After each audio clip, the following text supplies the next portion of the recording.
It has been known by many names: froth, frisbee golf, basket frisbee. Now more than ever, people are discovering the joy of disc golf, making disc golf one of the fastest growing sports.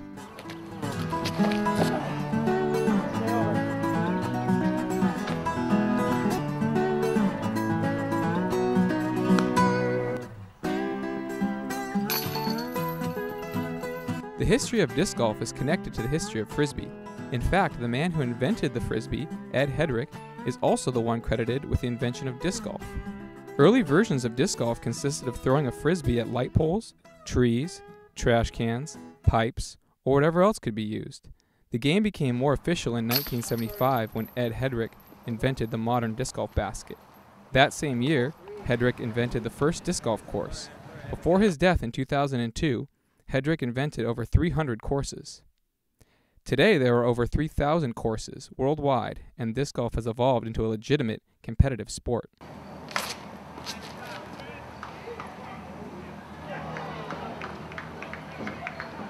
It's a big recreational sport for families, and you can see that a lot of families are coming out, a lot of friends are coming out, and then there also is the competitive side, which is getting greater. There's so many competitors. If you turn around right now, these tournaments fill up so fast. So everything on the casual golf and on the competitive side are both growing for sure. And people are just getting so hyped about trying to make sure they get into those certain events around here. So I would say it's definitely, probably grown 5-6 times in its popularity is just by looking at the local tournament scene around here. Thanks for all your guys' help. I appreciate everything. Thank you. Yeah, it seems like just a lot more people are playing recreationally, just at courses, But I think the tournament base for people is starting to grow too. When I pull into town, I can go to a grocery store 10 miles away. And I'm in there getting groceries, and they see my end of a shirt. They go, "Are you here for the tournament this weekend?" So I think that we're getting a lot more public awareness, and that's what we need. This is contrary to some popular opinions about disc golf. Disc golf has developed a reputation of a pseudo-sport and not a real competition worth paying attention to. This could not be further from reality. To be successful on the disc golf course, you need a mix of athletic ability and mental focus. A lot of people, I think, consider golf as a sport, and I'd probably compare it to that in a sense, because it's basically the same thing, except instead of using clubs and a ball, you're just throwing a disc. Yeah, it takes a great amount of concentration, focus, athleticism to throw the certain types of shots, and for sure execution. I think they need to come out and see somebody like Dave Feldberg, King Climo, those people perform and see that they are true athletes. I would like to say that it isn't that game that people think it is. People feel this game of just goofing around. Come out and watch a professional event. You'll see that it is taken very serious. Rules are called. All the same things in golf exist: honor, integrity, sportsmanship. Traditional golf and disc golf share a great deal. The objectives of the two games are basically the same. A player starts the hole at the tee pad, and the goal is to finish the hole in as fewest strokes as possible. The overall goal is to finish the course in as fewest throws as possible. The two sports are very similar, but some consider disc golf a lesser game.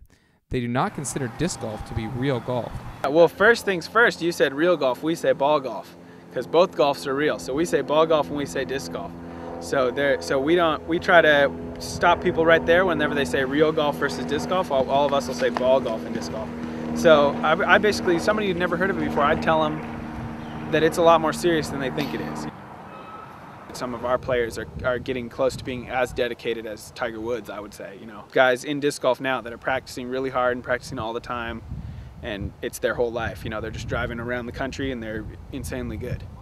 There are hundreds of types of discs available. The different types of discs serve the same purpose as the different types of clubs in ball golf. There are 3 main types of discs.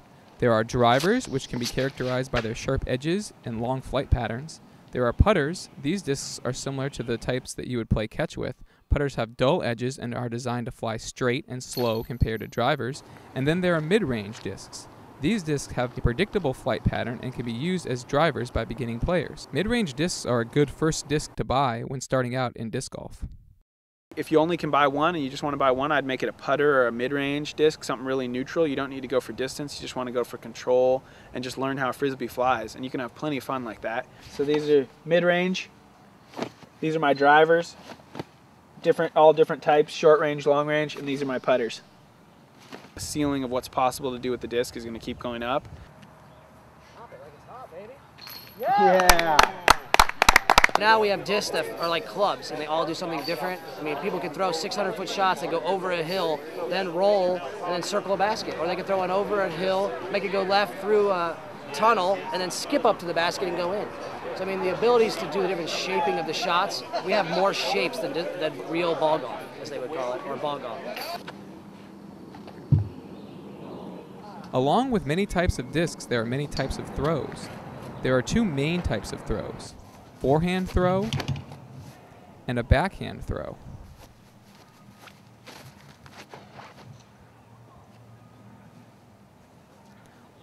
One of the best features of disc golf is the low startup costs for players. Rather than needing to buy expensive clubs, a player can get started playing disc golf for less than $40. Almost all of the disc golf courses are free. With no green fees and very low startup costs, it's no wonder that disc golf is growing so rapidly. So everybody's kind of coming up, getting better together, and moving up.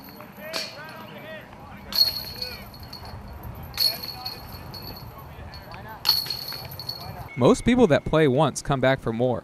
Everyone that plays disc golf can remember how they got started. Started out just playing with my family and just playing out here. I used to play, I remember, with a big old Ultimate disc because I just didn't really like disc golf discs. And then eventually I started trying them. I remember a professional that was one of the best players in the world at the time in 2001. His name was Scott Stokely. And I think he's retired now, but he came through Corvallis on like a little tour doing clinics. And I remember we went out to the soccer fields in another place in town, and he showed us like throwing over 500 feet. None of us had ever seen anybody near that good. And I remember just seeing that guy throw and watching him do what he was doing and just kind of being like pretty amazed and really thinking how cool that was. 1997, Western Michigan University. I was out. My buddies wanted me to go floffing.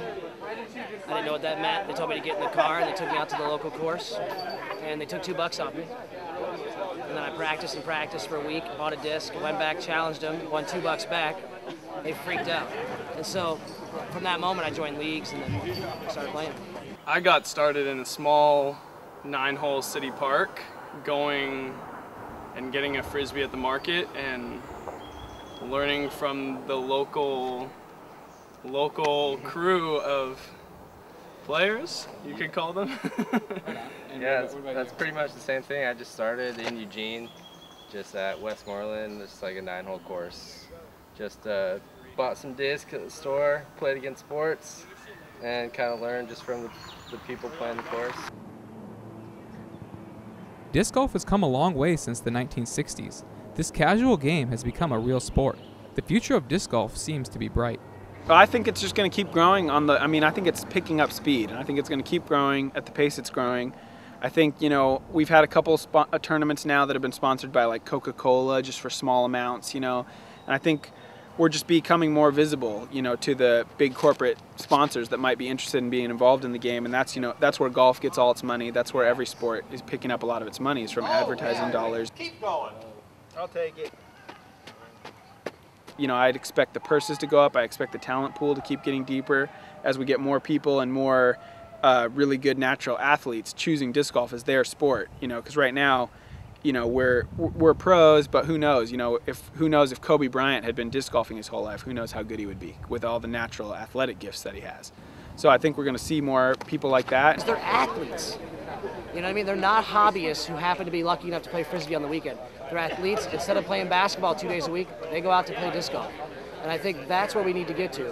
A place where you can drop your kids off at 10 o'clock and know they're getting exercise and pick them up, at 3 o'clock on a Saturday. The sport is also gaining international popularity. More and more countries are embracing the new sport. The new international expansion is free from the negative stereotypes that are holding disc golf back in America. And I think that, when you say it's a sport, there's this stigma around disc golf. Hippies, six-pack, where's your dog, where's your tie-dye bandana? And I think that stems from the hippie days in the 60s and 70s. But what you have to realize is, and I tell people this all the time, disc golf's in 36 countries professionally right now.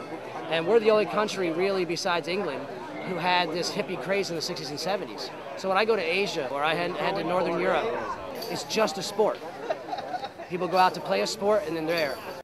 Some people may think that disc golf has not reached the level of ball golf, but the two games do attempt to teach the same lessons about integrity and sportsmanship. It's a real game. It's a place you can take your kid. He can learn about life. And the one difference is, and I want to say this on this video, and I haven't said it on any other video before, I'm a coach for the University of Oregon. I coach disc golf.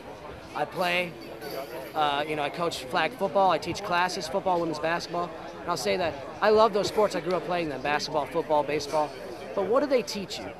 Well, we won the regional championships when I was in 7th, 8th, and 9th grade. In my 9th grade year, coach called a timeout and said, Dave, come here, you didn't do mass for the rest of the team. I said, what? He said, I want you to foul that kid when he goes to the rim. I go, what do you mean? He goes, just make free throws, foul him. Right, so I went in the game with 17 seconds and just hacked this kid. He missed the shot, he missed his free throws. I drove it up the court, they fouled me, I made the free throws, we won the championship, right? What kind of morals did that teach the kid? Teach that you want to break a rule to succeed, and I think that's where some team sports are headed in the United States, too much about winning and not about participating. And I think disc golf and ball golf, for example, are individual sports that still teach honor, integrity, and sportsmanship. And we need to realize that that's what we need to teach our children if we want them to succeed in this hard world that we've created.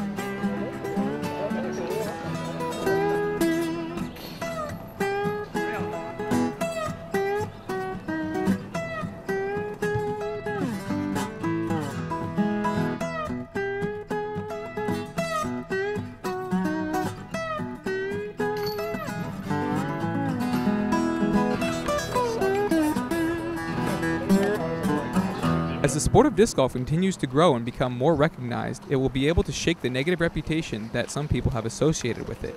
Disc golf is a true sport.